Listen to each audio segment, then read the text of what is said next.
kind of from start to finish, what to expect going into having, what to expect going into getting more seller leads. We all want seller leads in this market because listings sell. Scroll up. So first question is, how do I find my sellers? So we're gonna find sellers in a couple of different places. First is gonna be your sphere of influence. So this is gonna be your hairdresser. This is gonna be, your next door neighbor, your cousin, your family. You want everybody to know, hey, I'm in real estate. Don't ever be a secret agent because your sphere of influence is probably gonna be your number one source. It should be anyways. Social media. Social media is not just one avenue. You have a couple of different options here. We have Facebook, we have Instagram, we have TikTok, we have LinkedIn. My recommendation is focus on two and master those two. Don't try to be a jack of all trades doing everything because then you're gonna drop the ball somewhere. You can't do it all. So my recommendation is really knowing your audience and who you want to sell to. If you're looking for a little bit younger generation, you're going to aim probably towards TikTok or Instagram. If you're looking for, elder millennials, you're going to Gen X. You might look on Facebook. If you're looking for the more professional, LinkedIn. And social media can come from your personal page, or it could come from, like real estate groups. It could come from agent referrals. It could come from neighborhood groups. There's a lot of different avenues. Open houses is actually another way to get sellers. Everybody thinks open houses are just for buyers, but they're not, because a lot of times the neighbors are kind of interviewing you to see if they want you to sell their house. What that means is they come into the open house and you say, hi, my name is so-and-so, who are you are, and then you get their name. And we, on our team, we always use a script is we have, two different types of people come into open houses. Either you're looking to buy or you're thinking about selling. Which one are you? Sometimes it's both, great, you get a buyer and a seller. But that's a really easy script to find out if they're a seller coming through your open house.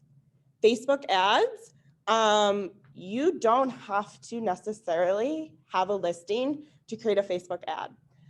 I just had an agent in our office reach out to me. He loved my new listing and he's like, hey, can I run a Facebook ad with your listing to get some leads? I said, of course, go for it.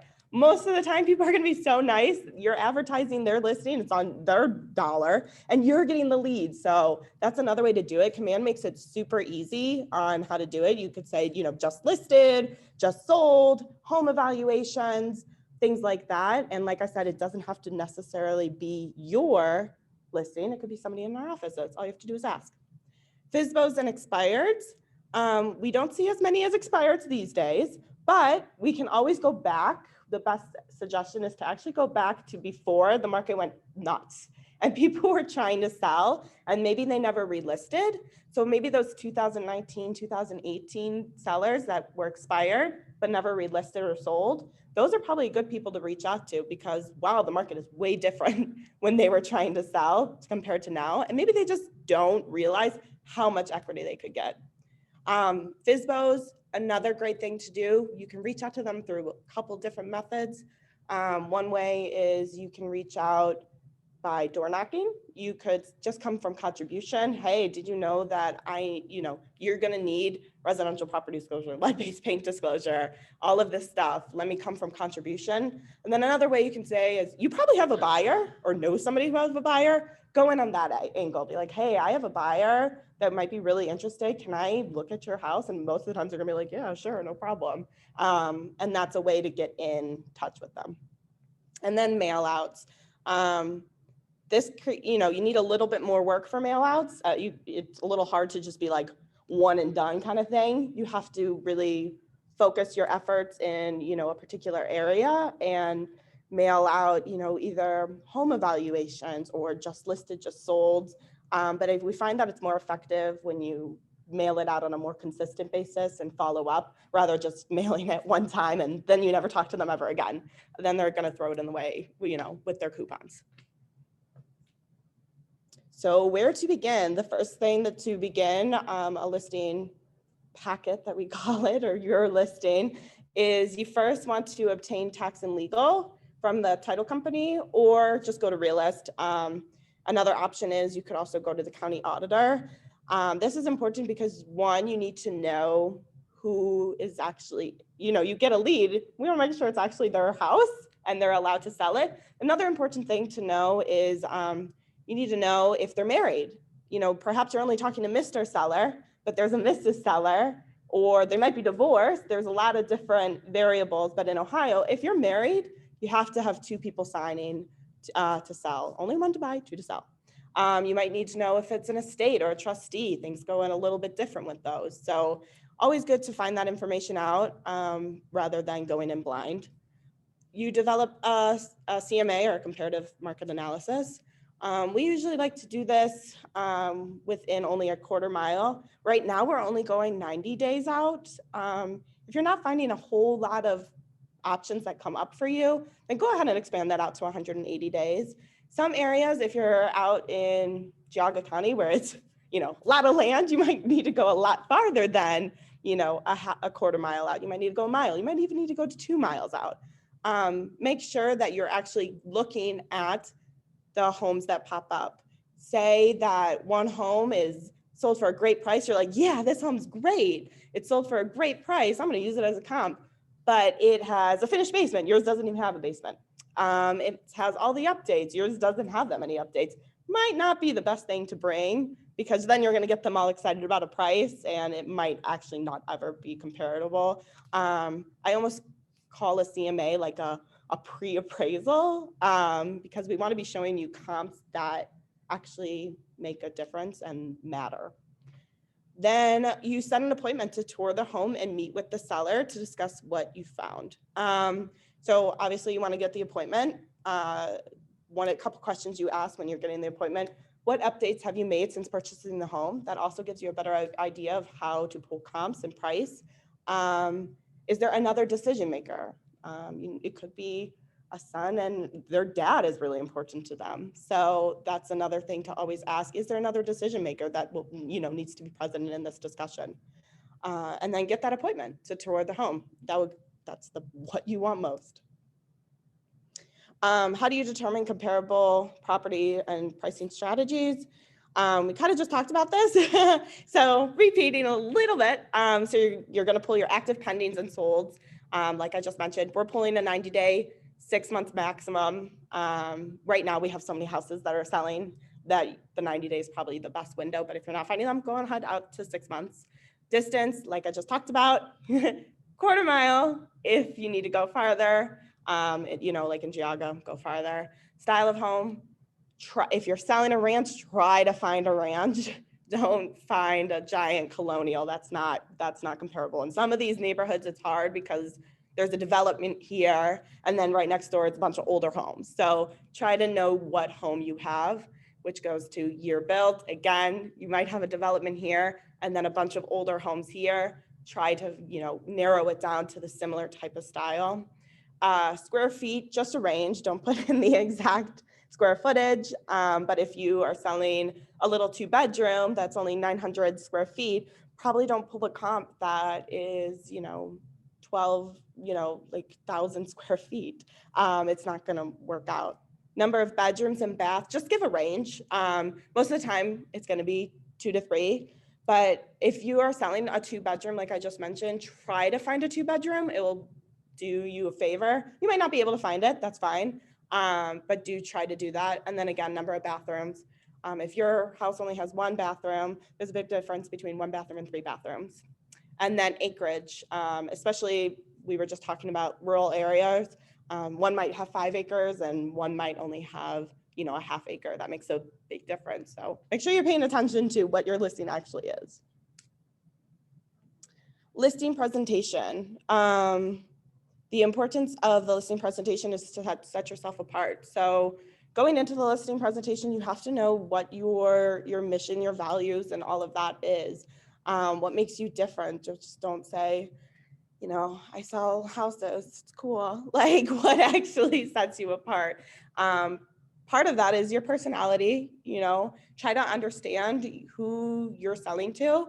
It's really cool if you actually know really well your DISC assessment and you know what kind of personality type you are, because if you do, then you kind of know what other people are.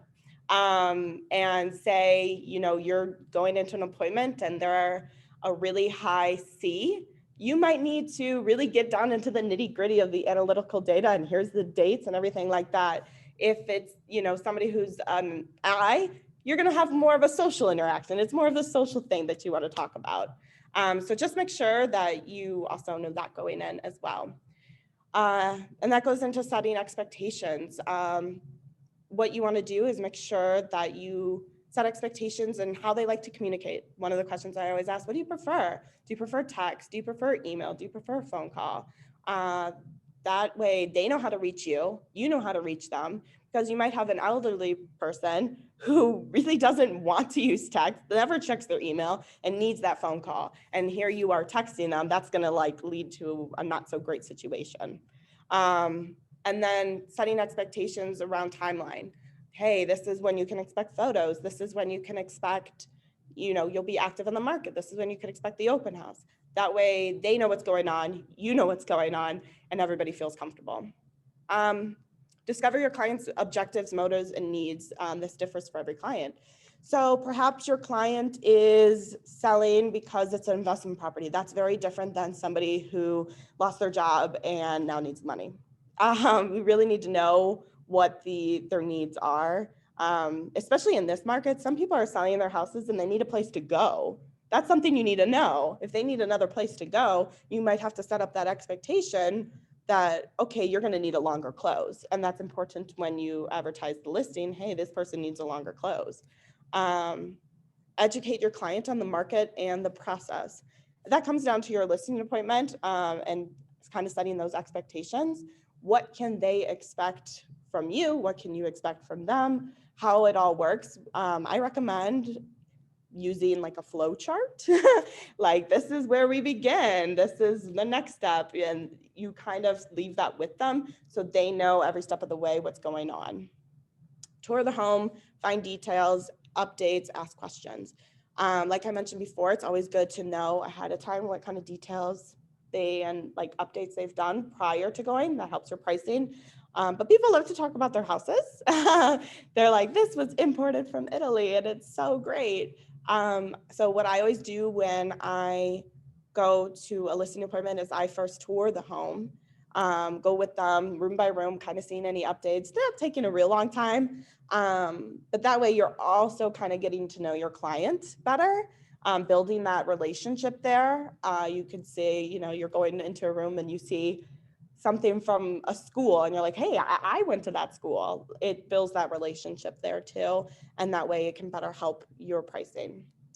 And then educate your client on the market and process. Sorry. Yeah. It's there twice. Sorry about that. Where? 4 and 6. Oh, okay. Yeah, it is there. So really educate them about the market and the process. Education. Really do it, because we really want to educate them.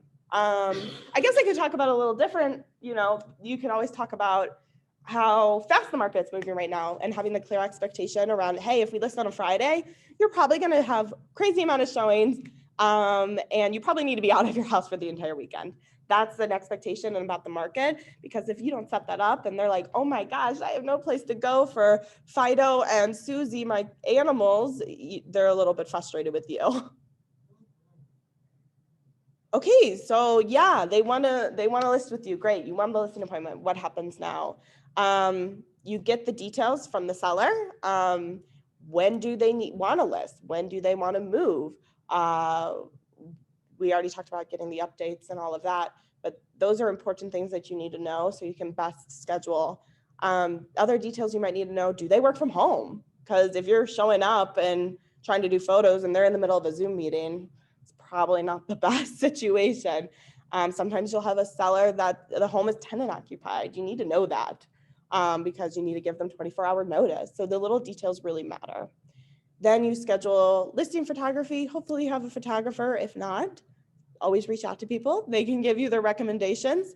I always recommend you have a professional photographer. they're really not that much money and they look way better than cell phone photos. I know the iPhones are great, but professional photographers really set your listing apart.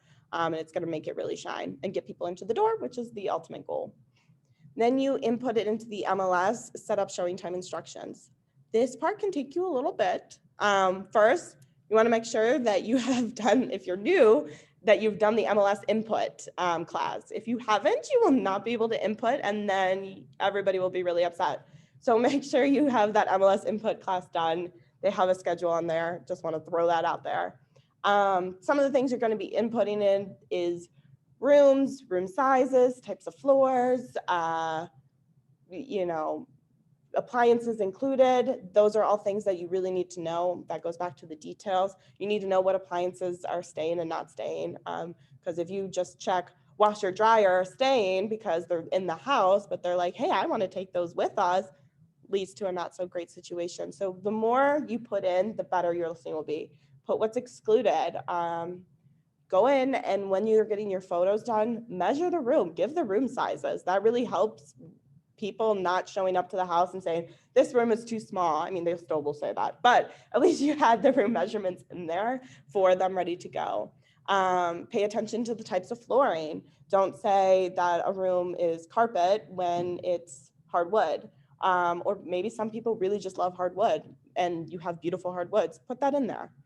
The next step after it goes active is showing time instructions. So usually it will automatically go into showing time.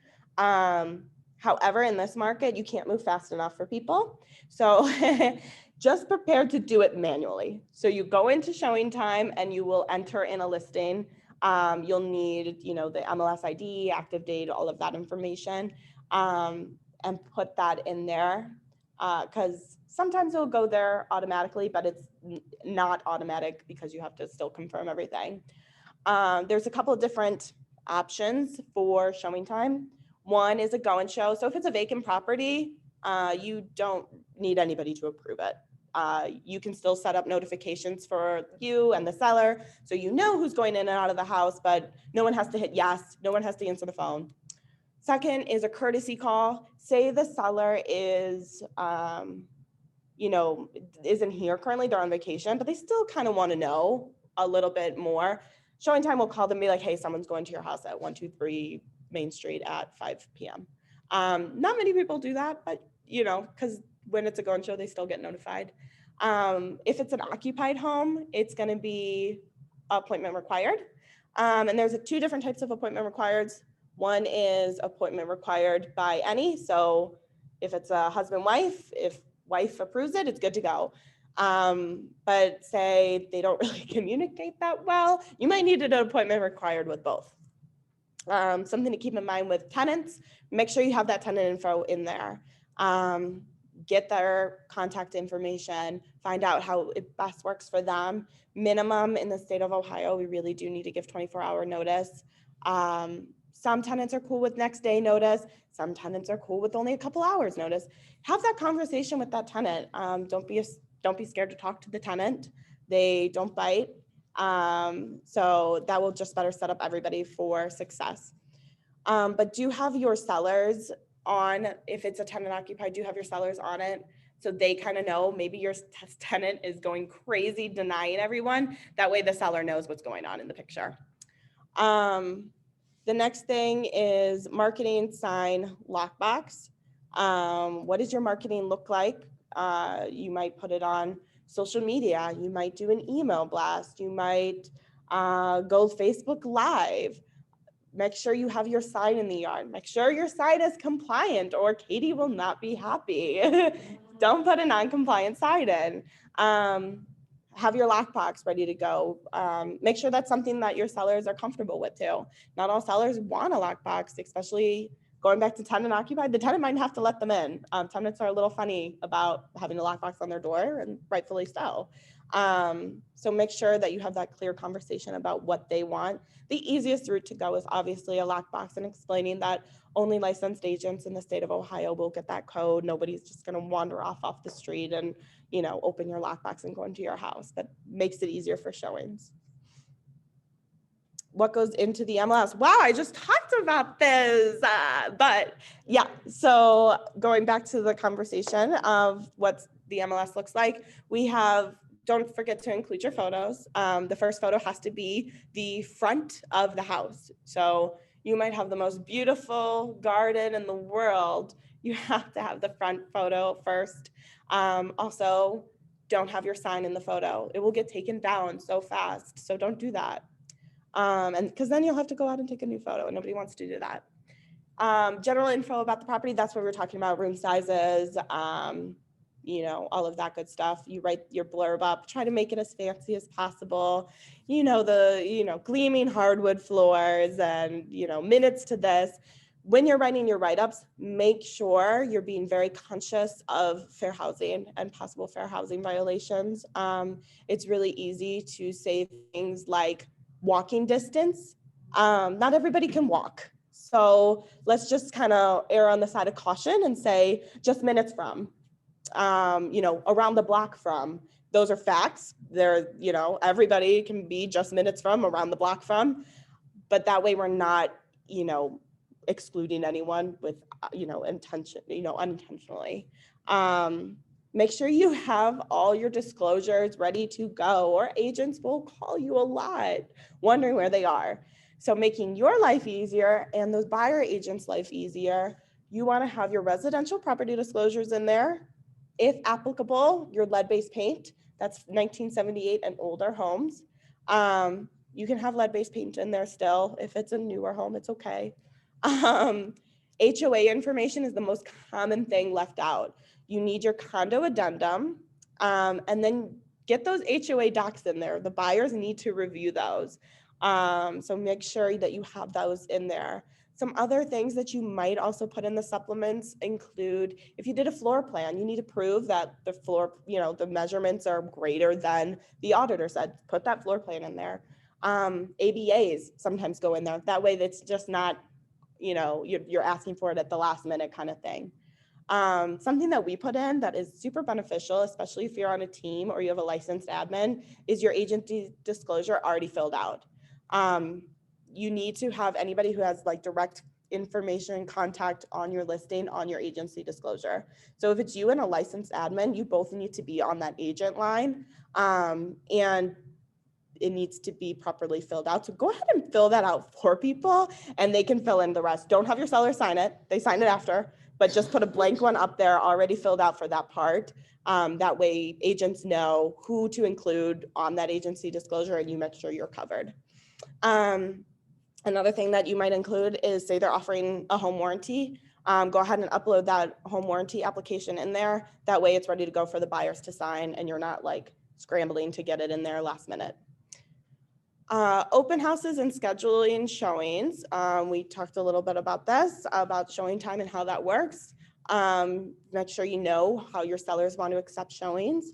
If they want a phone call, if they want a text message, if they want an email, how much notice they need. Do they have little kids? Do you need a block time off? Can they not have showings past 6 p.m.? These are a lot of details that you have to find out ahead of time to best set up your seller for success and you for success, because you don't want angry phone calls from your seller saying, I'm getting a bajillion showing requests for 7 p.m. tonight and Susie has to be in bed by then.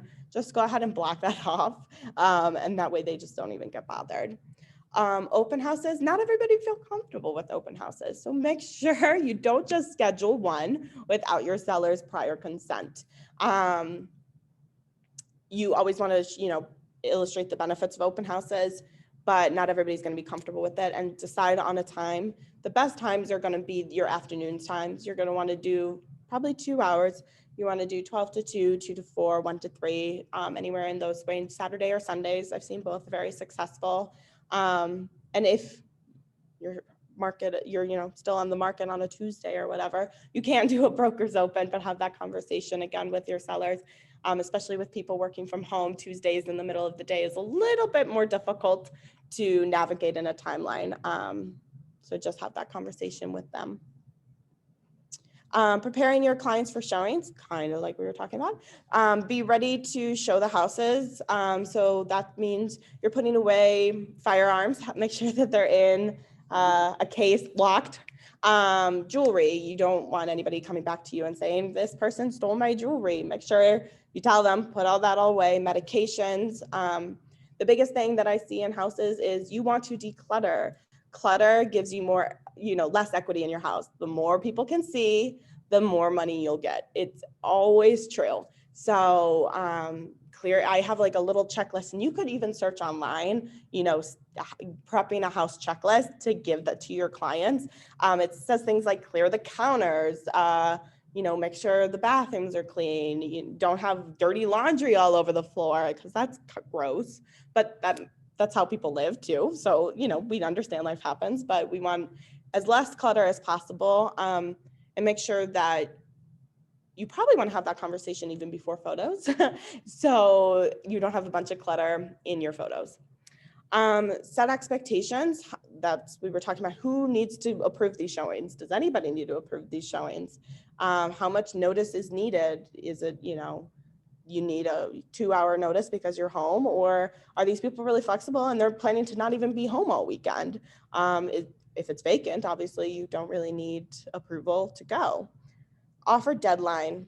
In this market, pretty common. Go ahead and talk to them about what they're kind of thinking. You don't have to do anything set in stone, but you don't want to wait until there's 3 offers in hand and your seller is on a beach because they left for the weekend, and you have agents saying, when is your seller making a decision? You're like, I don't know. So have that conversation.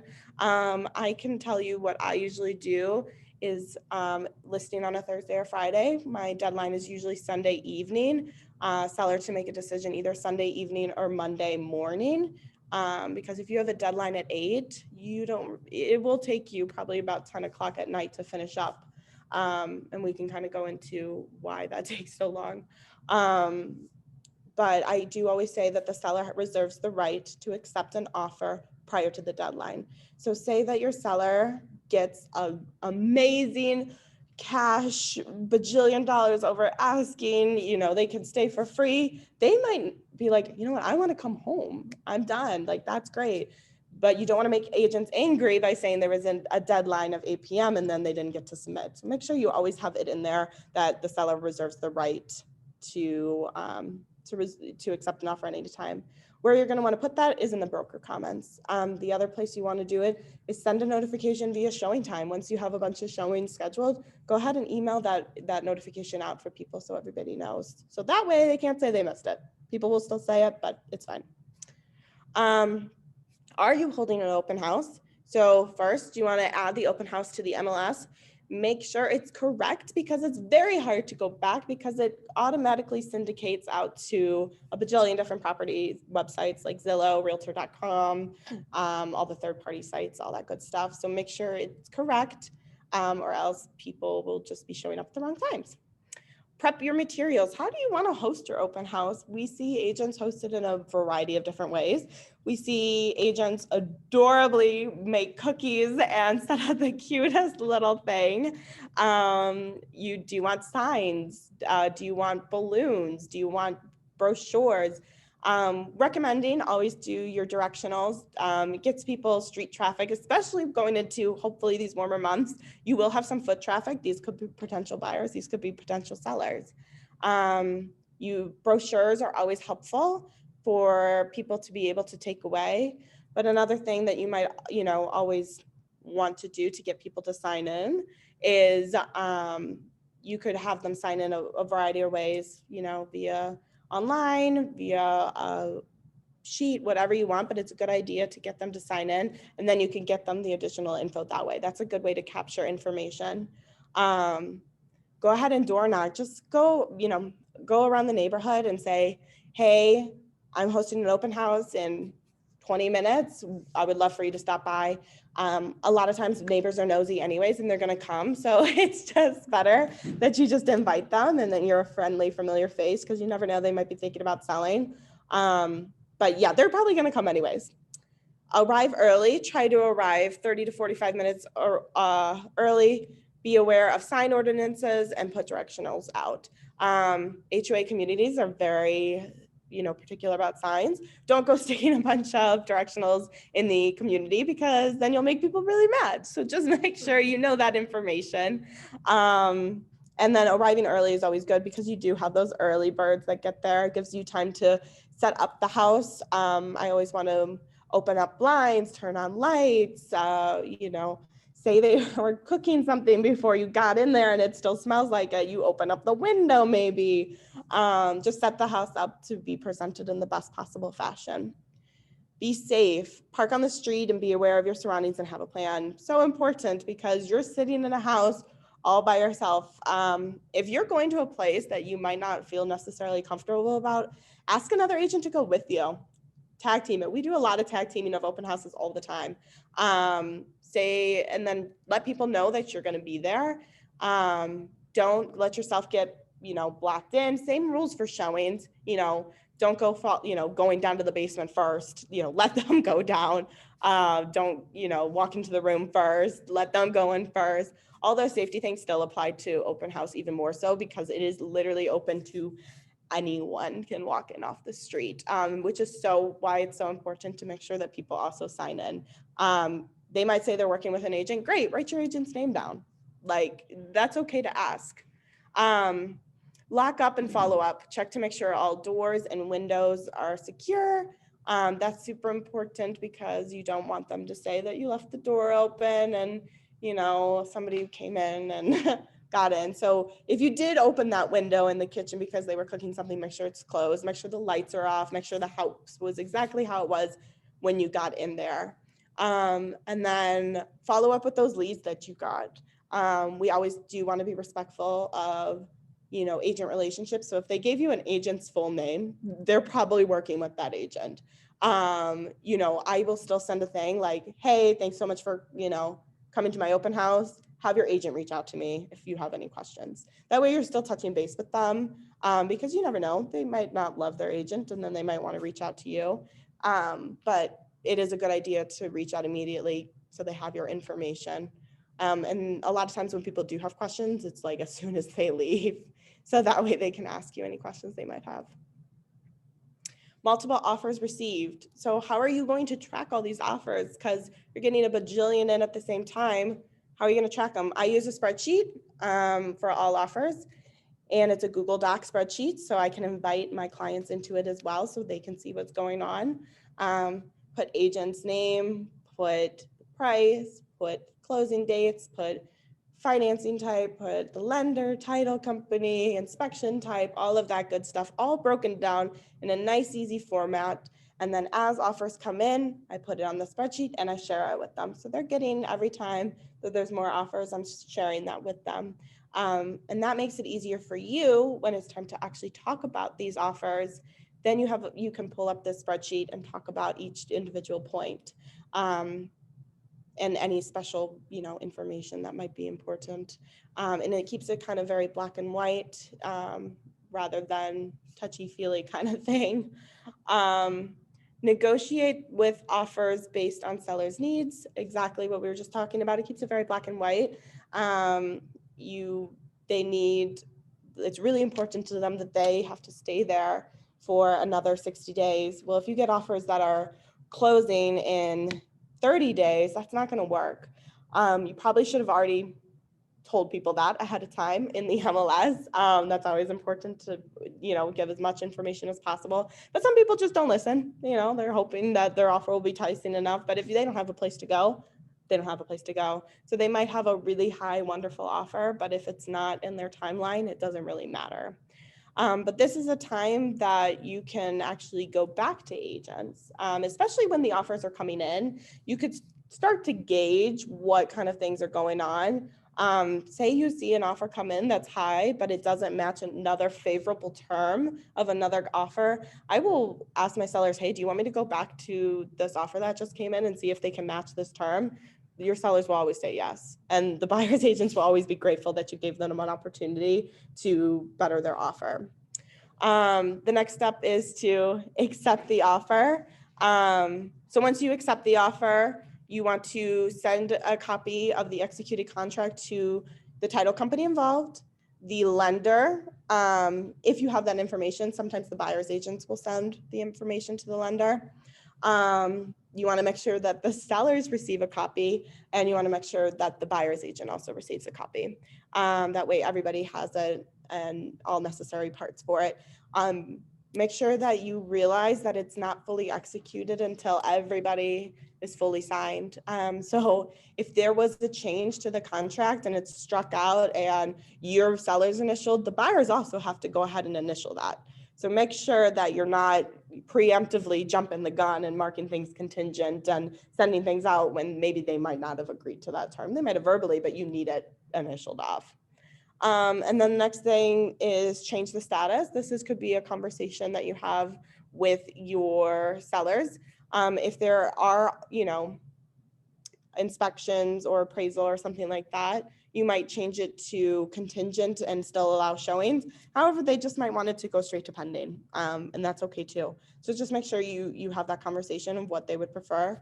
I usually, most of the time, will go to pending. Some of my sellers recently have asked that I change it to contingent to allow showings. Purchase process timeline. So now you're under contract. Cool. What happens from this point? The first step is to make sure that you're getting that earnest money in per the contract. So we always think 4 days. That might necessarily be true.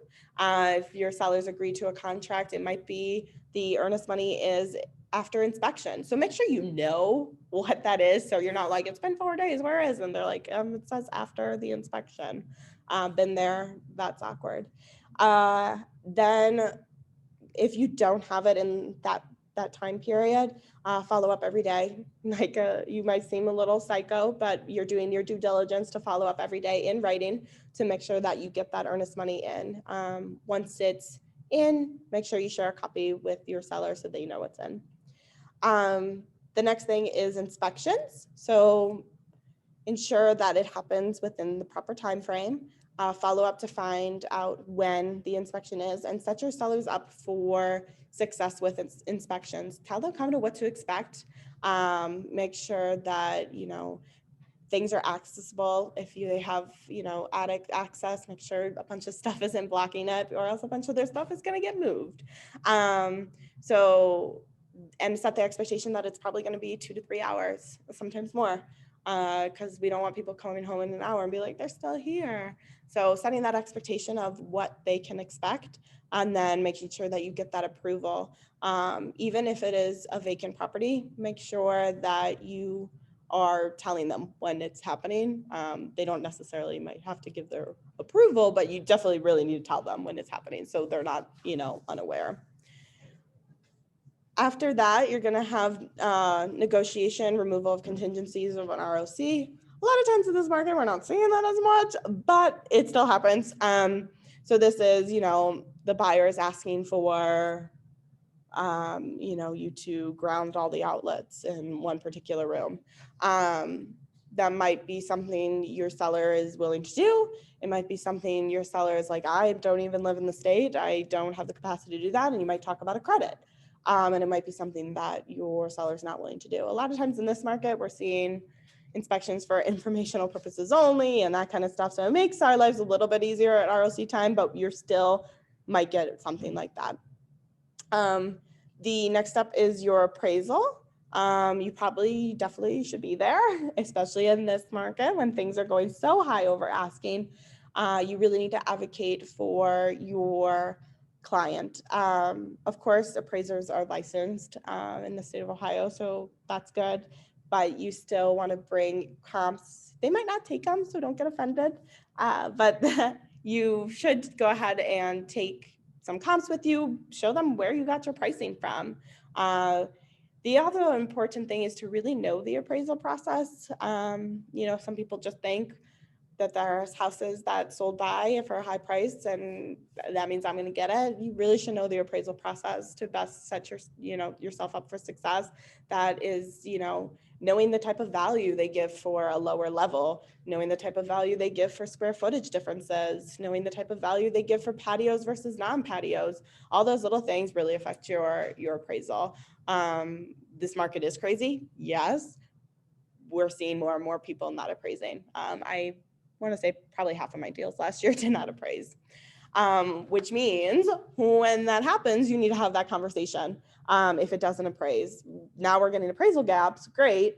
But you might not always get that. So you need to have that conversation with your client to see what avenue might be best for them.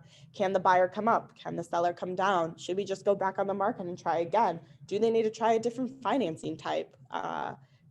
There's a lot of different avenues that you need to probably explore and really get into, ask for the appraisal report and really get into it and see what those comps are.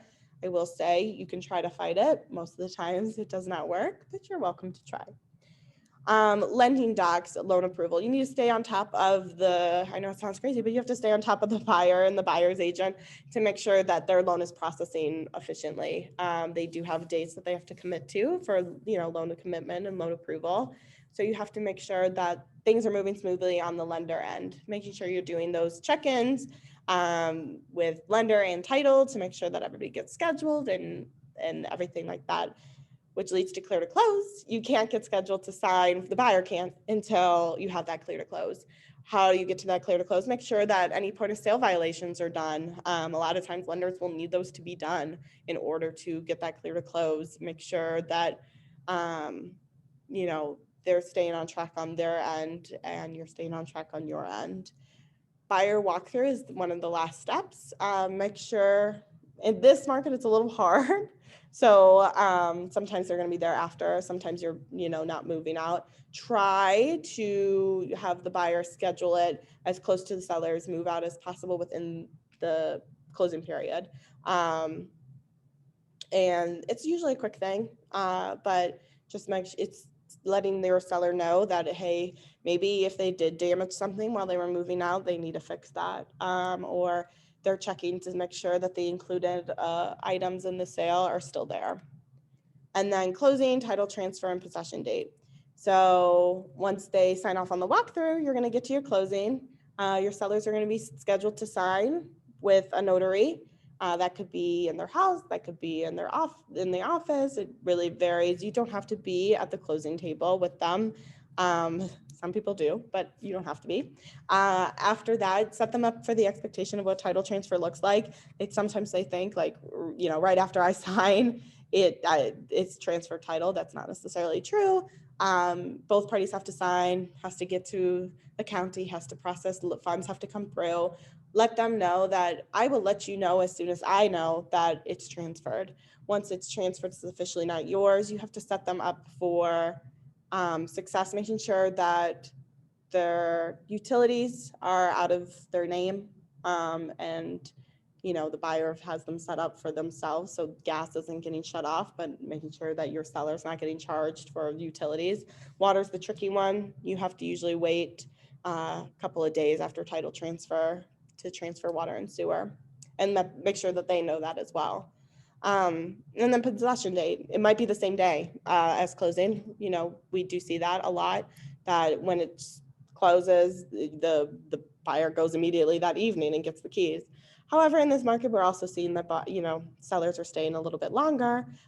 So make sure you're very clear with them about the condition the house has to be, keeping utilities in their name until that date, making sure that they're insured. There's a whole addendum in our .loop that spells out the post-occupancy after title transfer.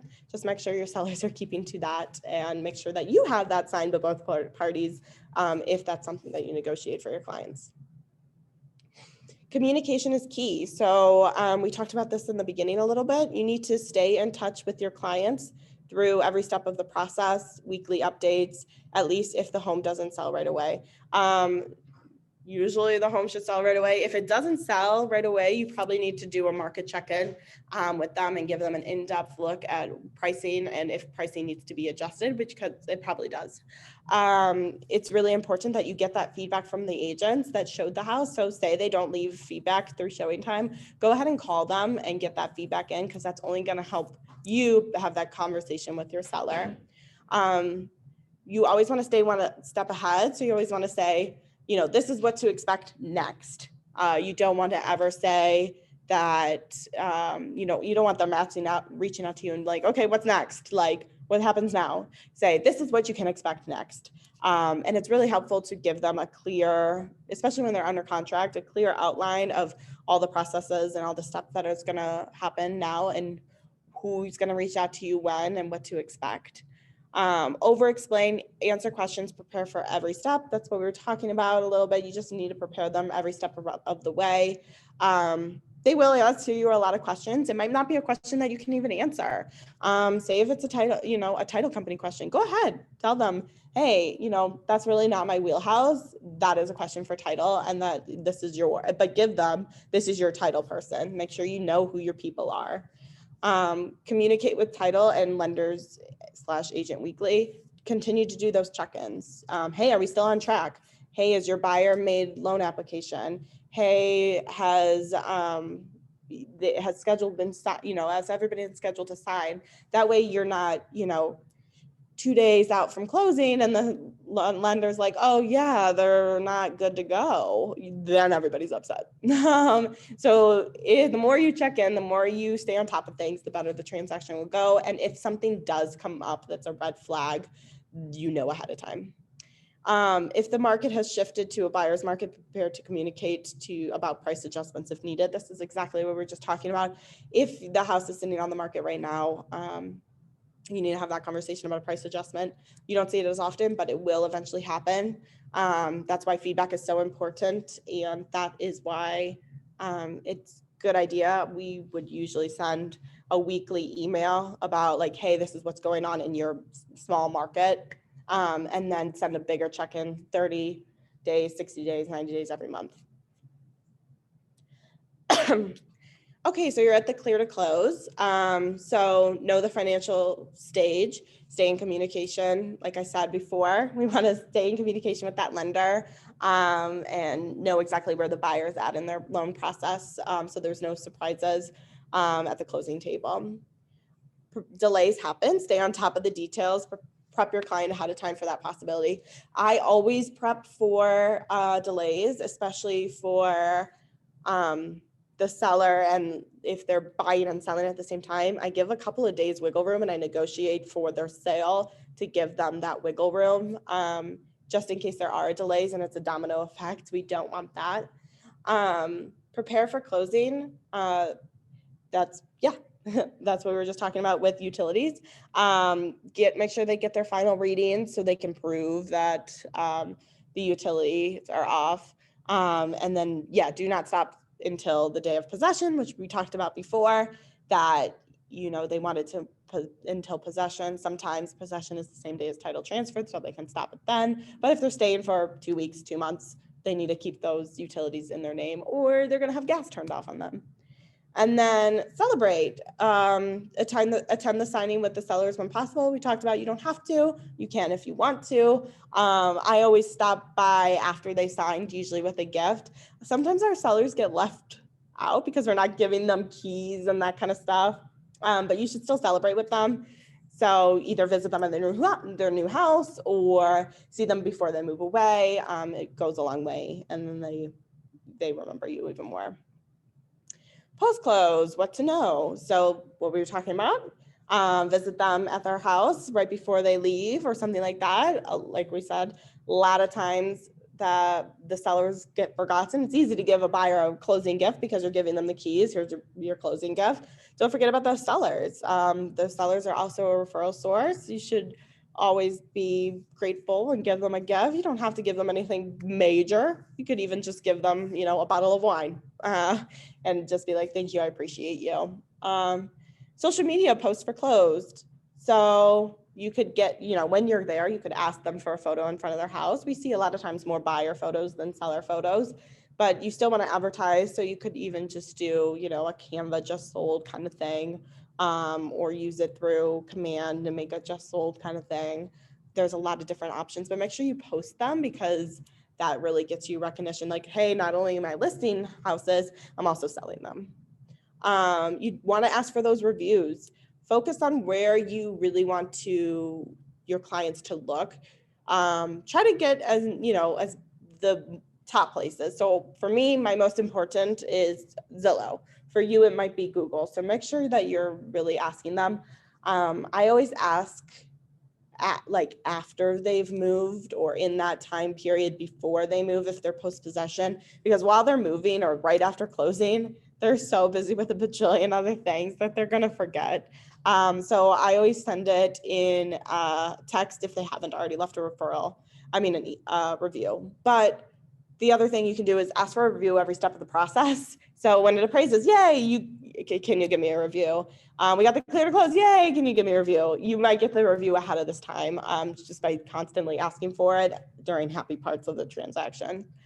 Ask for a referral, ask them who they know that might want to buy or sell real estate. Maybe their mom wants to sell her house and downsize. There's some agents that use the promise, I promise to deliver XYZ to you. In return, I would, ask for, I think it's five names. There's a whole script on that, and you can always look in Keller Williams. I don't know the script super well, so I don't want to pimp it out, but that is one thing that people do. Set them up on a sold smart plan. So what a sold smart plan is kind of like a neighborhood watch kind of thing. So they know what's going on in their new neighborhood. That way you're always still in their inbox. Make sure that they're not getting their old house's information because they don't live in that neighborhood anymore. So make sure that they're on a new neighborhood. And then send out a sold postcard.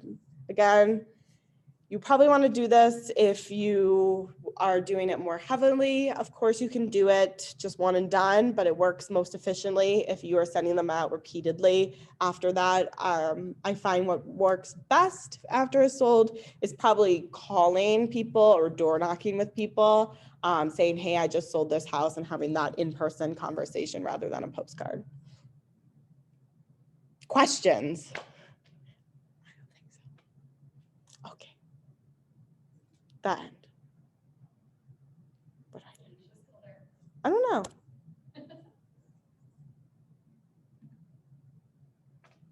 Yeah. Okay. Do I just stop it? Looks like she has a chat. Oh. question. Who do you door knock after close? I door knock the neighbors. I just go a couple doors down on either side. Be like, hey, this house sold in this many offers at this asking price. They got all these terms. Is that something that you're interested in? And a lot of times they're like, tell me more. They might not necessarily be interested, but you never know who they know, and you're putting your name out there. Then your other question is, do you measure for the MLS? I don't measure, but my photographer does. He does little room floor plans, so I get all the measurements. But before we were that fancy schmancy, yeah, we would get a tape measure and measure the room. It really helps, especially with people, knowing the room sizes. If it's a small room, they're going to want to know that. Thanks for coming. All righty. How do I stop this? Just do leave the meeting. Okay.